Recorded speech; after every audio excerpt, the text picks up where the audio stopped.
The Indian Armed Forces are the military forces of the Republic of India. It consists of 3 professional uniformed services: the Indian Army, Indian Navy, and Indian Air Force. Additionally, the Indian Armed Forces are supported by 3 paramilitary organizations and various inter-service institutions such as the Strategic Forces Command. The President of India is the Supreme Commander of the Indian Armed Forces. The Indian Armed Forces are under the management of the Ministry of Defence, which is led by the Union Cabinet Minister of Defence. With strength of over 1.3 million active personnel, it is world's 3rd largest military force and has the world's largest volunteer army. It is important to note that the Central Armed Police Forces, which are commonly and incorrectly referred to as paramilitary forces, are headed by officers from the Indian Police Service and are under the control of the Ministry of Home Affairs, not the Ministry of Defence.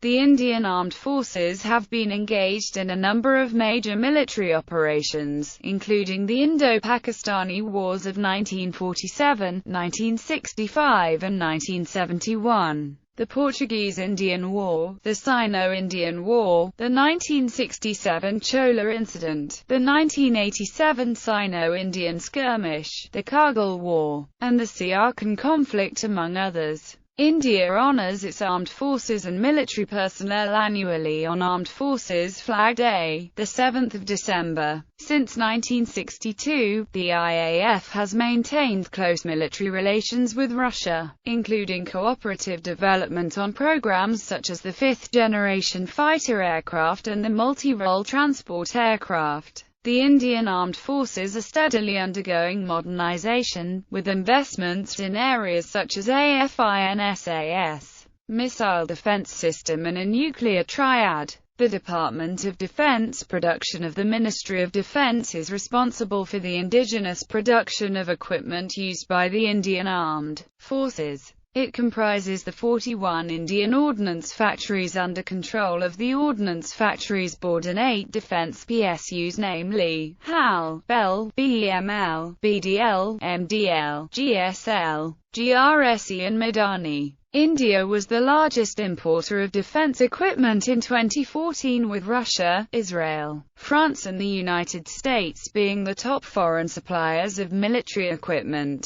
With the Narendra Modi government's Make in India push, the induction of indigenous weapons systems and with the doubling of exports to other countries, including the United States, UK, Israel and Russia, the Indian Armed Forces are moving away from the tag of being the world's largest arms importer. History. India has one of the longest military histories, dating back several millennia. The first reference of armies is found in the Vedas as well as the epics Ramayana and Mahabharata. Classical Indian texts on archery in particular, and martial arts in general, are known as Dhanuveda. Ancient and medieval era Indian maritime history dates back 5,000 years. The first tidal dock is believed to have been built at Lothal around 2300 BC during the Indus Valley Civilization, near the present-day Mangrol harbour on the Gujarat coast. The Rig Veda, written around 1500 BC, credits Varuna with knowledge of the ocean routes and describes naval expeditions. There is reference to the side wings of a vessel called plava, which gives stability to the ship under storm conditions.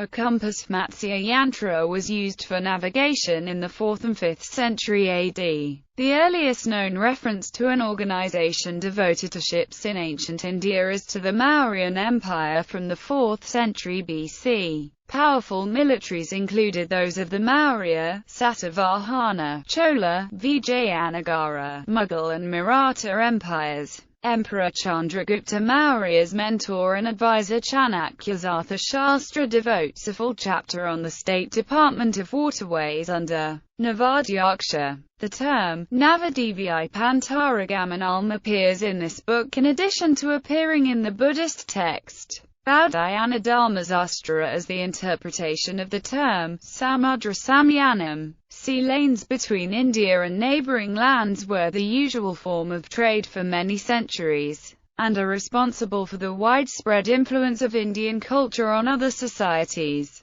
The Collays excelled in foreign trade and maritime activity, extending their influence overseas to China and Southeast Asia. During the 17th and 18th centuries, the Maratha and Kerala fleets were expanded, and became the most powerful naval forces in the subcontinent, defeating European navies at various times. The fleet review of the Maratha Navy took place at the Ratnagiri fort, in which the ships Pal and Kalbat participated. The Maratha Kanhoji Angri and Kunjali Marikar, the naval chief of Samudiri, were two notable naval chiefs of the period. British India. The Royal Indian Navy was first established by the British while much of India was under the control of the East India Company. The first Indian to be granted a commission was Sub-Lieutenant D. N. Mukherjee, who joined the Royal Indian Marine as an engineer officer in 1928. The Indian Army during World War I contributed a number of divisions and independent brigades to the European, Mediterranean and the Middle East theatres of war. 1 million Indian troops would serve overseas, of whom 62,000 died and another 67,000 were wounded.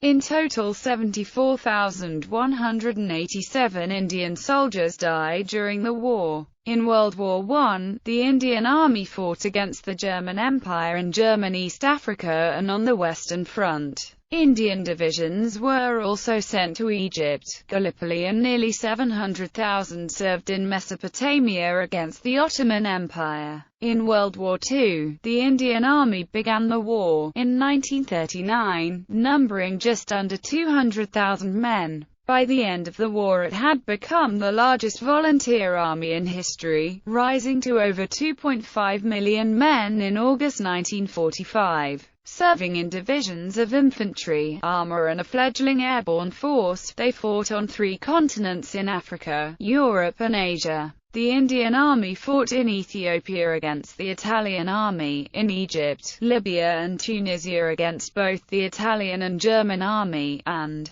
after the Italian surrender, against the German Army in Italy. However, the bulk of the Indian Army was committed to fighting the Japanese Army. First, during the British defeats in Malaya and the retreat from Burma to the Indian border. Later, after resting and refitting for the victorious advance back into Burma, as part of the largest British Empire army ever formed. These campaigns cost the lives of over 36,000 Indian servicemen, while another 34,354 were wounded, and 67,340 became prisoners of war. Their valor was recognized with the award of some 4,000 decorations, and 38 members of the Indian Army were awarded the Victoria Cross or the George Cross. In 1946, sailors of the Royal Indian Navy mutinied on board ships and inshore establishments. A total of 78 ships, 20 shore establishments and 20,000 sailors were involved in the rebellion, which had an impact across India. Dominion of India. The period immediately following Indian independence was a traumatic time for India and her armed services, as along with the newly independent India, the Indian armed forces were forcibly divided between India and Pakistan, with ships, divisions and aircraft allocated to the respective dominions. During this period, the armed forces of India were involved in a number of significant military operations, notably the Indo-Pakistani War of 1947 and Operation Polo, the code name of a military operation in September 1948 in which the Indian Armed Forces invaded the state of Hyderabad and overthrew its Nizam, annexing the state into the Indian Union. On 15 January 1949, General K. M. Cariappa was appointed the first Indian Commander-in-Chief of the India Army. On 26 January 1950, India became a republic and all royal designations and affiliations were dropped. Republic of India. While India had become a republic, British officers seconded from the British Armed Forces continued to hold senior positions in the Indian Armed Forces into the early 1960s. On 1 April 1954, Air Marshal Subrata Mukherjee became the first Indian Commander-in-Chief of the Indian Air Force. Effective from 1 April 1955, a parliamentary act, the Commanders-in-Chief's Act, redesignated the office of Commander-in-Chief as the Chief of Staff of each respective branch. Not until 1958 would the last British Chief of Staff, that of the Indian Navy, be succeeded by an Indian. On the 22nd of April of that year, Vice Admiral Ramdas Katuri became the first Indian Chief of Naval Staff. The Chiefs of Staff of the Indian Air Force and the Indian Navy were upgraded to 4-star rank on par with the Chief of Army Staff in 1966 and 1968, respectively. In 1961, tension rose between India and Portugal over the Portuguese-occupied territory of Goa, which India claimed for itself. After Portuguese police cracked down violently on a peaceful, unarmed demonstration for union with India, the Indian government decided to invade, and Operation Vijay was initiated. A lopsided air, sea, and ground campaign resulted in the speedy surrender of Portuguese forces. Within 36 hours, 451 years of Portuguese colonial rule was ended, and Goa was annexed by India. India fought 4 major wars with its neighbour Pakistan in 1947, 1965, 1971 and 1999, and with China in 1962. Indian victory over Pakistan in the 1971 war helped create the free country of Bangladesh.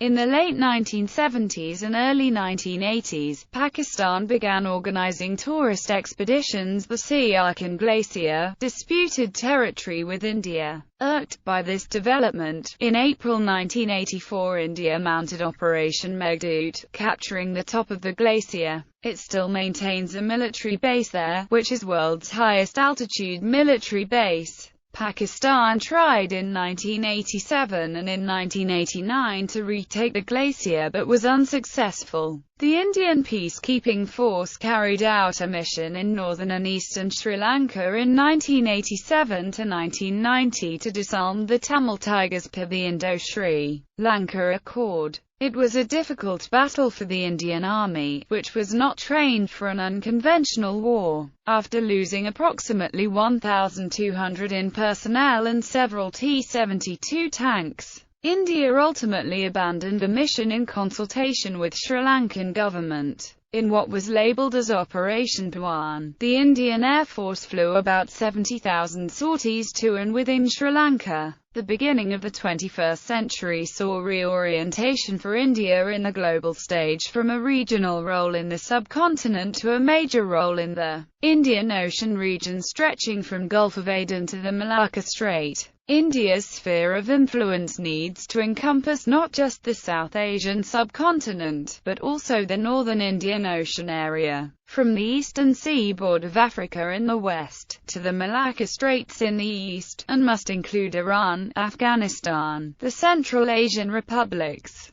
China and Myanmar. India's credibility as a regional power will be contingent upon institutional stability, economic development and military strength, including nuclear deterrence. The long stretches of disputed borders with China and Pakistan and sizable areas under their occupation continue to be major irritants. Notwithstanding the peace processes underway with both countries,